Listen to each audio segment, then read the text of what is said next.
anybody could take care of their people better if they just thought about it. I always say, why don't you just take time to think to think? Most people don't take time to think to think. If you sat down and said, today I'm going to think about my staff, pull up your calendar, you look at things, over the next month, you could create a crazy experience by 20 minutes of thinking to think about your people. All right. You're going to love this interview with Karen from Iron Tribe Fitness. I don't think we've had very many franchisors on the podcast. And this was a really, really interesting episode where they get into some of the idiosyncrasies of being a franchisor, how to service franchise partners, whether franchise partners are really your customers or whether they're the mutual customers or customers, talking about the growth of the organization. They also have 9 corporate locations, 29 total locations. She's been with the company since very, very early on, was actually a customer. So she talks about her growth coming into the organization, being present to the organization for 11 years, and a lot of the things that even hit them during COVID. When imagine being in an industry where you're completely shut down and you have to pivot and try to figure out how do you save all of your customers and franchise partners through something like COVID when you're not even allowed to stay open. So some really, really cool stuff here. Hope you enjoy the episode. We'll see you on the inside, and make sure you share these as well. Karen, welcome to the Second in Command podcast. Thank you so much. I'm so excited to be on here with you. Yeah, I'm looking forward to learning from you. We have not had a lot of franchise organizations on as podcast guests, which really reminds me that I really should reach out to a bunch. So I'm going to make a side note to start reaching out to some of the best of the best franchisors out there. So what was it about Iron Tribe that, and when was it that Iron Tribe decided to franchise? So we decided to franchise in about 2013, but it was always the model. So originally, I actually wasn't a part of the team. I was a client. I was one of the very first clients of the first concept model in Little Homewood, Alabama. And I came on about a year later, but then the concept was always to multiply and scale. So originally the founder was a master franchisor of Fitness Together, and he wanted to create another model concept that he could scale. So ultimately, we officially launched in 2013 after we had already done 2 gyms ourselves to prove the proof of concept. And we were working on opening location 3 and 4 while we started franchising. Interesting. Okay. So you were a client first and then decided to join. What was it that you saw that wanted you to kind of get in and start working with them then? Yeah, at the time I was like probably 40 pounds heavier than I am now, and just really needed I was a kid. I consider myself a kid. I was 25, 26 at the time. And this was 13 years ago. So it's been a while. And ultimately I didn't realize how fitness could affect the rest of your life. Like everything, if you can handle your body, if you can handle discipline, if you can take care of yourself and you really put pride in yourself, everything else just starts to matter. And Boris, the CEO, he did a goal setting workshop at the gym, which I thought was very strange, but I was drinking the Kool-Aid. I was all in. I really wanted to be a part of it. So I went to it and learned how to set goals at a mid-20-something-year-old. I'd been to college and everything and never really been taught that concept. So ultimately set a goal, won a challenge that they put on. And then my second goal after that was I wanted to work for this company. It literally changed my life. And I saw that it was going to grow. So I had to be a part of it. Was that by design? I mean, you mentioned kind of drinking the Kool-Aid. Was the culture kind of by design right from the early days versus so many places that are just a gym, just a gym, just a gym? Absolutely. So that was something that was always Forrest's passion in general. So he's very much more like visionary, sees the big picture. And you could tell that he really wanted to make the culture great. And it naturally was in the beginning.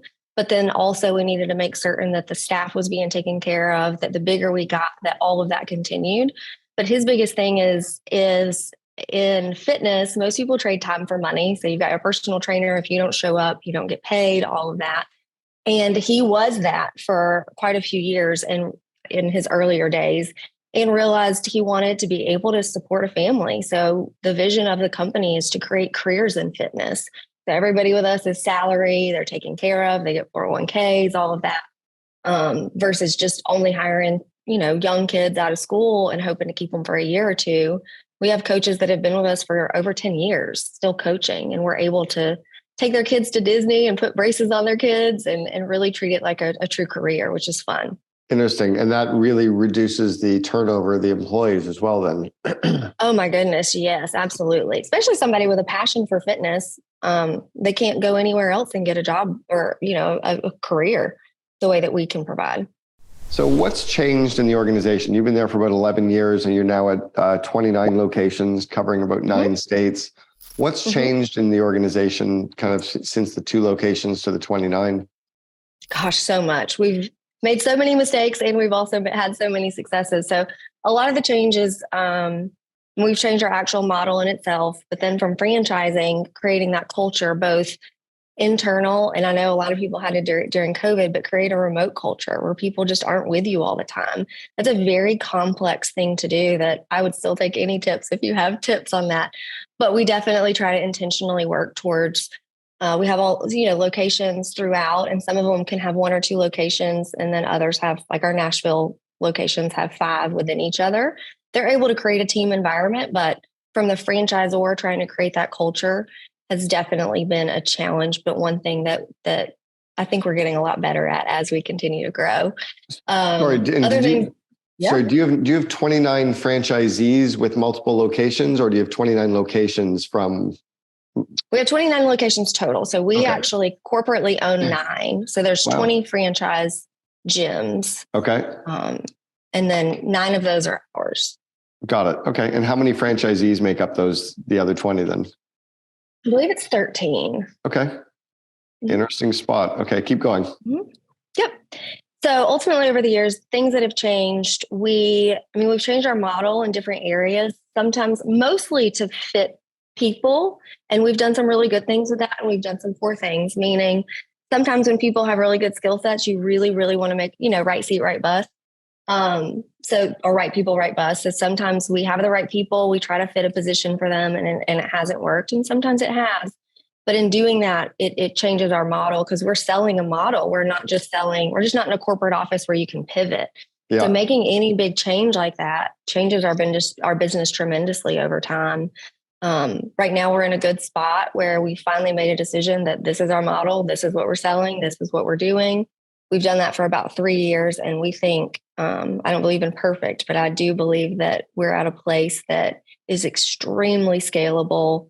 People are our focus. I know a lot of businesses focus on clients and many businesses should, but we really decided about 3 years ago to make certain that our staff was our priority. And if they're a priority, they'll take care of our clients. Our clients are being taken care of, they'll take of us. And that just the flywheel effect ultimately happens in that. 1,000% agree. I've always said that your employees have to come first. And if they don't come first, they always feel like they come second. And then, but if they feel like they come first, they're going to go through brick walls to take care of your customers. Yes, absolutely. So 9 corporate locations. I've always believed that great franchisors should have at least a few corporate locations. Otherwise, they have no business being in franchising, and C, they really don't know what the proper systems are. And kind of see, like, if you've got a good model, why are you giving it all away to the franchisees when you could be making some of that money yourself? So is it a focus to always have a certain percentage of locations to be corporate, or will you just open corporate? What's your corporate expansion policy or program, I guess? Yeah. So originally it was just to keep the 5 that we have in our Birmingham location. That's just where our hub is. And so we have 5 within about 3 miles of each other. Originally, that was the plan, and we weren't really going to grow too much after that, maybe 7, but still keep them local so that we can just be present. We went through, COVID and things like that. So we had 3 other locations that were franchise locations that we took over during COVID when other people couldn't. So we've gotten those. And then we had a staff member that honestly, we really just wanted to support, and he needed to move to another state for his family. So we opened a gym because he was moving there. Other than that, it's not really our appetite to continue growing corporately. We're at a place where we have a good cash flow there. We have people taken care of. We have a good test market with 9. We can test different marketing. We have systems, people. Beyond that, we just want to really grow the franchise company. Cool. When did you start franchising? Was that right at the beginning as well? 2013. So originally the first one opened in 2010. So about 3 years in was officially when we started franchising. What lessons have you learned being a franchisor that you would not have learned if you were just a corporate locations? personal lessons are you have to let go of control. You have to just really realize that you have to create systems. You have to trust that other people are going to make the best decision for their business because it's not my business. Like their franchise location is their own business. We had to pick and choose what is, let's call it, there's problems to solve and then there's problems to manage. So we had to decide what are the problems that we help them solve as business owners versus what do we just sit back and let the problem kind of manage itself with them as they implement a new system. Most of the people who have bought a franchise from us were also business owners or one of their partners was. So that helps the fact that they are pretty familiar with business, but fitness business is a lot harder than I think most people think. So getting into that and making certain we support people well. Additionally, I think a huge one, I know something that we've learned that I would not have learned in any other place is the levels of communication that have to happen are crazy in franchising. So I have to tell my team, my support team, I have to tell my management team, I have to make certain my coaches know, but then I also have to make sure owners know, managers know, coaches know, and that they've heard it. So just the layering of communication and how many things get lost. Yeah. Having two corporations is tremendous. Are there any parts of franchising that you would change? Like if you could change the rules around franchising or the franchisor-franchisee relationship, are there any changes you'd make to the way things work now? The things that I would probably make, which sounds a little stern, are like requiring quarterly, every half year or middle of the year meetings. Like we do 1 year, everybody comes together and we do like a tribe conference. Everyone leaves on fire and it changes the business. I would make that more mandatory throughout the year multiple times because I do see the benefit of having everybody together and just kind of being rejuvenated. We did make that mandatory at 1-800-GOT-JUNK. It was in the franchise. Did you? Yeah, we put it into the franchise agreement. And my suggestion was we wanted every franchisee to come. So we wrote it in their agreement that they either the franchisee had to come or their general manager had to come. One of the two had to be there every single year. And they had to attend any regional meetings that we booked at whatever time we booked regional meetings. It was just part and parcel. I love that. The other thing that we did was we made sure that part of the recruiting process of finding franchisees where we wanted franchisees that wanted to belong. You know, they wanted to be in a group. They were part of their student council. They were part of a fraternity or sorority. They were part of their church group. They were part of Little League. Like they liked to belong to something. So they were going to come to conference because they wanted to be a part of something, right? Yep. It has to be a little bit culty. Yes, you're right. You're right. So I love that. All right. So the people that you have coming in as franchisees, are they changing careers to become franchisees or some of them staying in their current business and putting an operator in place?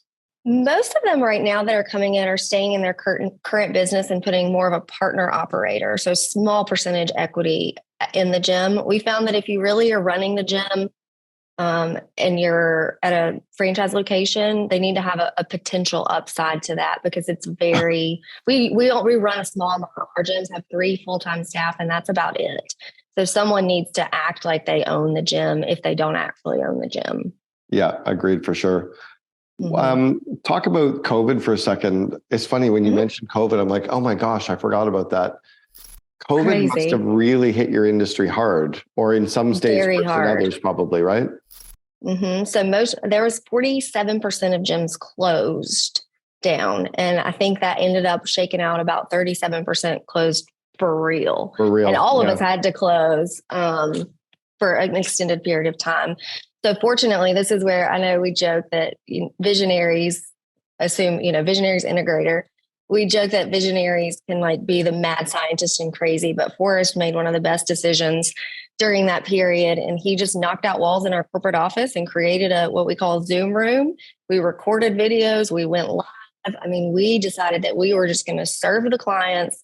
We brought our coaches in. They each had a day assigned. They filmed videos and just went straight remote and made sure our clients were taken care of. And that sustained our business. We really only had 2 franchise locations closed during that time. And then we took over a few after that weren't able to come back in. But we definitely beat the odds in that. Yeah, I was curious if that's where some of your 9 corporate came from, were some of those takeovers of franchisees? 2 of them were COVID related. One of them was just the owner just wasn't engaged necessarily, and the manager was amazing. So we really wanted that location. Got it. Okay. Now, have you continued on with the remote, with the, at-home training with clients? Is that a service that you offer today, or? We do. It's a smaller portion of our service because ultimately we're more of a relationship gym. We cap our membership. We don't want a lot of members in the gym. We just want to take care of 200-ish members, and that's where our kind of sweet spot is. But we definitely have it as a service. And then also our current members still get access to all the videos and everything. So if they're traveling, it's just a great benefit that they can pull up any video and do a workout with a coach. Funny, one of my former clients, one of our former COO Alliance member, and then I also used to coach their CEO, is a company called Loud Rumor. I don't know if you've ever heard of Loud. Oh yeah, I work with Loud Rumor. I actually I'm speaking at their conference in May. At GSDCon? Yeah. So this is my third one. Mike Arcee is a former client of mine. Some of their past speakers are good friends of mine as well.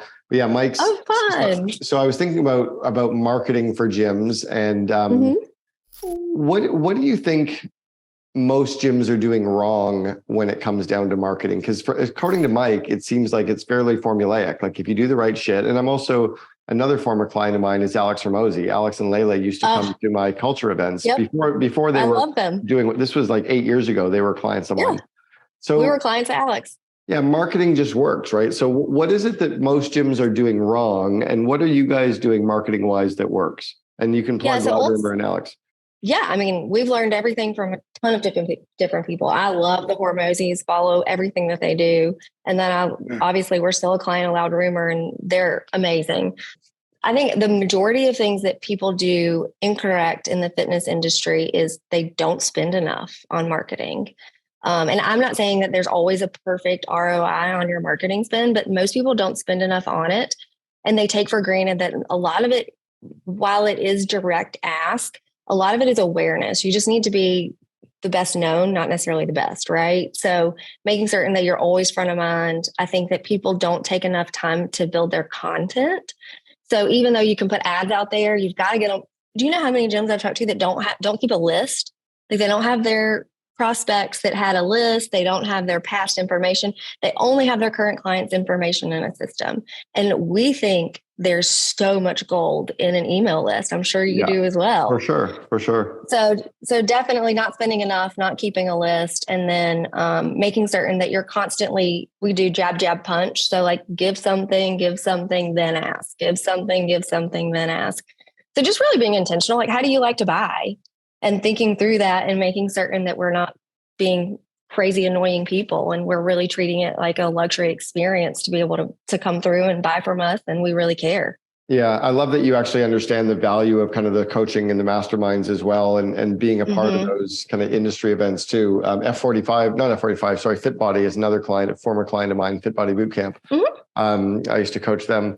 What do you think that is the difference between a franchisee and an employee? Like, are your franchisees your clients, or are your gym attendees your clients? Are the franchisees employee? Like, where's the franchisee fit in terms of the client or partner? Or we had a very concerted effort in the very beginning. We would start calling our franchisees behind their back. We would call them Z's, like just kind of slang, like the Z's. And we really decided to make a decision that we would call them franchise partners. They are our partners. Yep. They are who we work with. We are locked arms with them. They are on the same level we are. We just happen to like support them.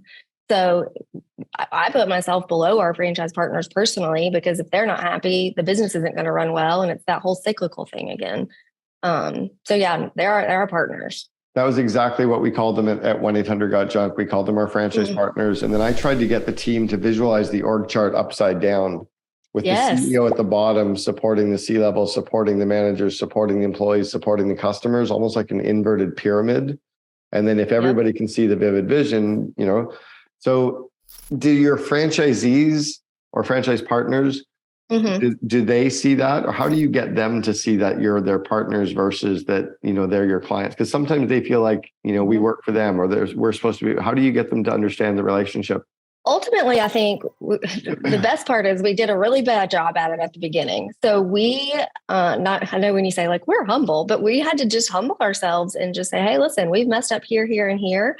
We were just transparent on, you don't have to believe us, but over the next year, we're going to do this. And then the next year we'd say, over the next year, we're going to do this. And we just kept living up to what we say we do, we're going to do. And now I really believe our franchise partners trust us, like us, know us. We do monthly calls with them. They're all on it. We do monthly calls with their managers. We do sales calls. Just all of the things to try to align to make certain they're included. They have a voice. What they do matters. What they say matters. And just really making certain that we have an intentional effort for them to be involved. And I think that's helped a ton. And we implemented that 2 years ago. And we implemented 3 years ago saying, we're going to do this. And then we started getting their trust heavily over the past 2 years again. Are there any things that you think you do very differently as a franchisor that other franchise companies would say are best practice? Like, have you thrown out some of the best practices and say, no, we have a better way? I wouldn't say we're any smarter than anybody else. I'm certain, but we do have an intentional effort towards creating relationships. So, I would consider a lot of the franchise owners or managers are friends. We know about personal life. We know about all of that. I'll personally coach them.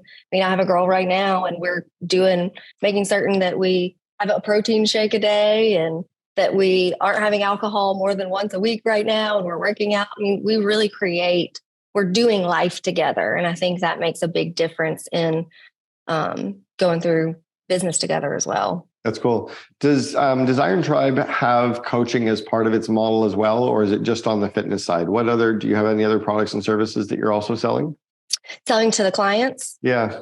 No, but we're about to start selling more high-end coaching services short term just for people to onboard, but it's not something we have right now. It's something we do for our team and our franchise partners. And it's something that we believe that our managers could execute really well on because they've been a product of it for so many years. I know a lot of gyms and fitness places got into private label, supplements and bars and drinks and stuff. Are you guys doing anything around that yet? Or are you just staying focused on the actual core currently? We sell a bunch of supplements. We looked into the private label, and I just really believe some people out there are already doing products really well. And we do a lot of research. We think there's power in partners too. So we love selling products, but we like to pivot and change. And honestly, our coaches it's bottom up. Like they're the ones who said, I love these products. I could sell these. I love them. They're genuine, and listening to them and selling the products that they've asked for has drastically changed our product sales. Yeah, that's cool. So what's the plan for the next 5 years? How many locations are you going to have 5 years from now? Where are you franchising? What's the focus there? So we have a 2030 goal. So we don't have a 5-year goal. So with 2030, we will be $100 million brand. And that's our big goal. Ultimately, what that works out to is about 156 thriving locations. But we wanted to set that goal because how we get there could look differently. But we will be a $100 million brand in the year 2030, whatever that ends up looking like by then. Okay. So then reverse engineering, is that all in North America? Yes. Mm-hmm. Are you going to stay intentionally a US only brand? Are you going into Canada at all? Are you going to stay away from the international markets? As of right now, to get to that goal, just simply stay probably even a little more Southeastern. And I think we could fit there. I think it's easy to support. It's a culture we really understand. If someone wanted to buy outside of that, absolutely. It's just simply right now, that's kind of our focus and our growth path where we're trying to target new franchise partners.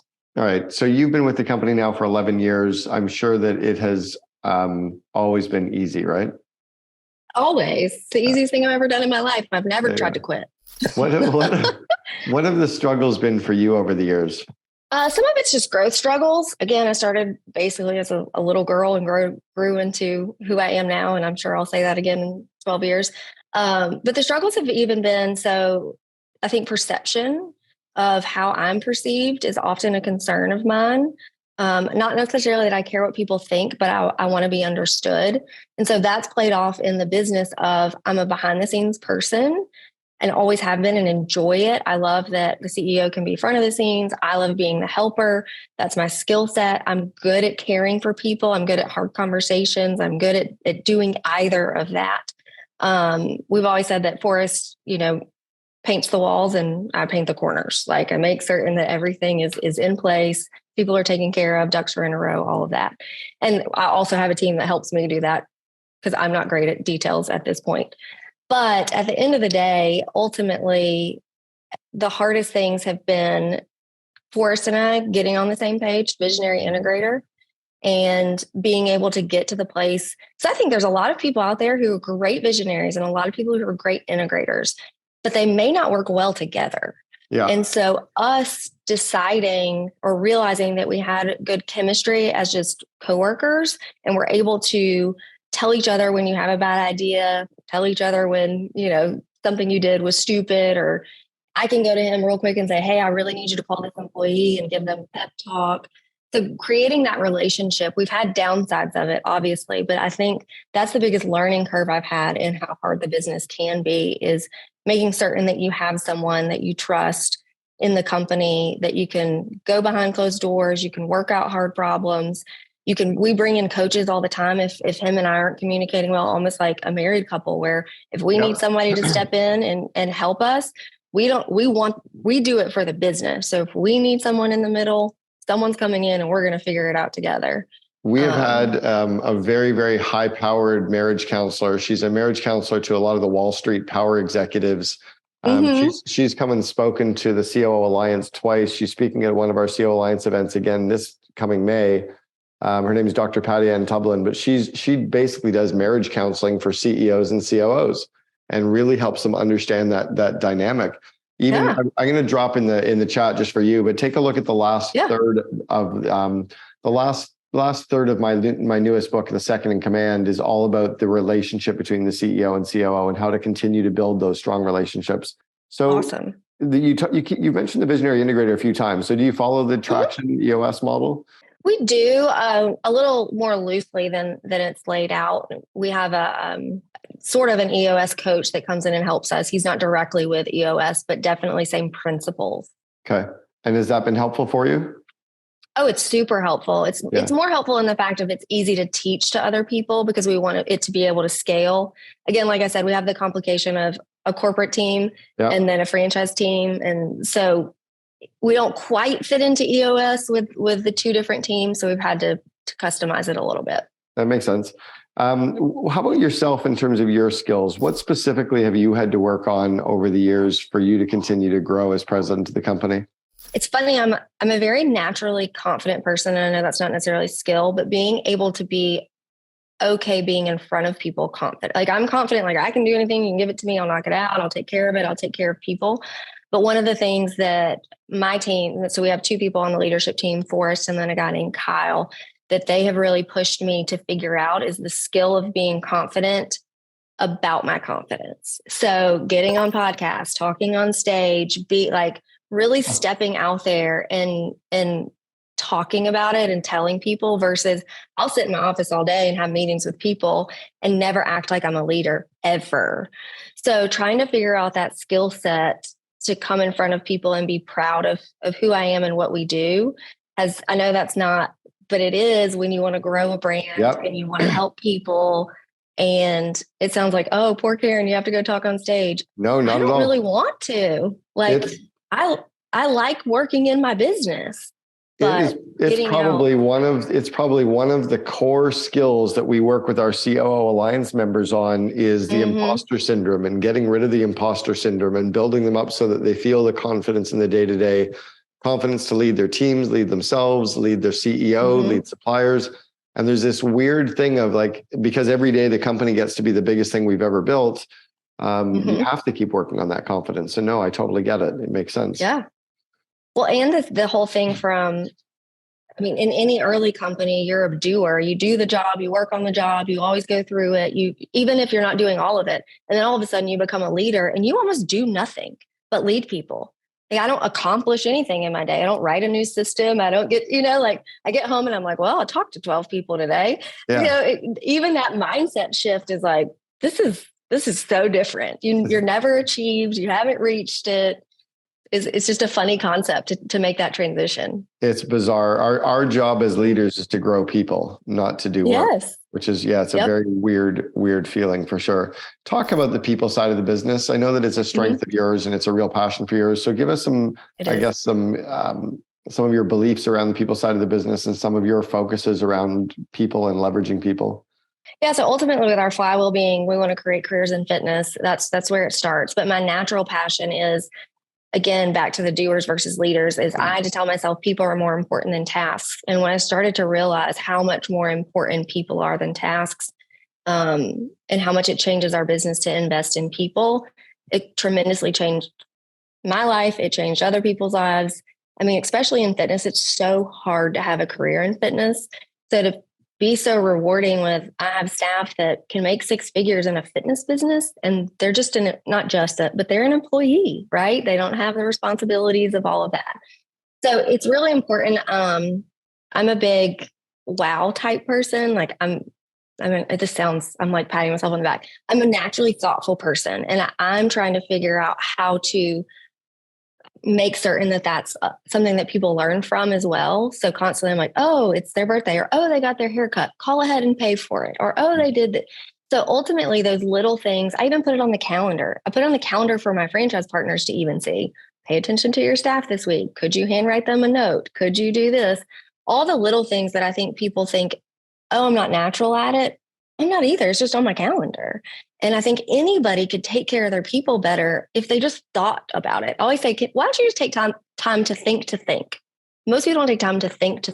If you sat down and said, today I'm going to think about my staff, pull up your calendar, you look at things, over the next month, you could create a crazy experience by 20 minutes of thinking about your people. Wow. Just because you took the time. You know, who was brilliant at that was Howard Bihar, who was one of the 4 CEOs ever at Starbucks. And Howard would spend 2 hours every Friday handwriting thank you notes to people in stores throughout the system. Every single Friday, 2 hours every Friday, handwriting thank you notes. You know, he never knew who to thank. His assistant would give him a list of people. But he was spending 5% of his time every single week just being thoughtful and saying thank you and showing gratitude. It's huge. And leaders don't do enough of that at all. Go back to the 21, 22-year-old Karen Broadwater. She needs some advice. She needs some advice from the current Karen. What advice would you give yourself back then that you know to be true today? Speak louder. I know sometimes often when I'm right, and I will step back from it. And I think a lot of people know when they're right, and they cower because that person they're speaking to is more powerful. And I think that there's a way to finesse that conversation and make certain that you're heard respectfully. And I definitely would give her that advice of speak up and speak up sooner. Again, respectfully. And then additionally, I would say I would have probably told myself to intentionally care and invest in people earlier. One advice that I got a long time ago was empty all of your information on everyone that you meet. Don't hold anything back, because ultimately you can make them so much better than you are by teaching them everything. And I didn't really understand what that looked like because I thought that would be overwhelming. And now I really understand it. I really understand. Anybody in my company wants to learn anything, I'll teach them. They can have my brain, they can have my job. I don't care. And it's only helped the company grow so much faster by just anybody wants it. You can take it from me, my brain, I don't care. So cool. I would have definitely told me to do that sooner. I love it. Karen Broadwater, the president of Iron Tribe Fitness. Thanks very much for sharing with us on the Second in Command podcast. Thank you so much. I hope it helped your audience, and I enjoyed it. So thank you. Fantastic. Really appreciated. A great COO is always focused on enabling, empowering, supporting their leadership directly below them. And so I'm constantly dialed into them, obviously hearing where their challenges are, but figuring out how do I enable them to go solve the problem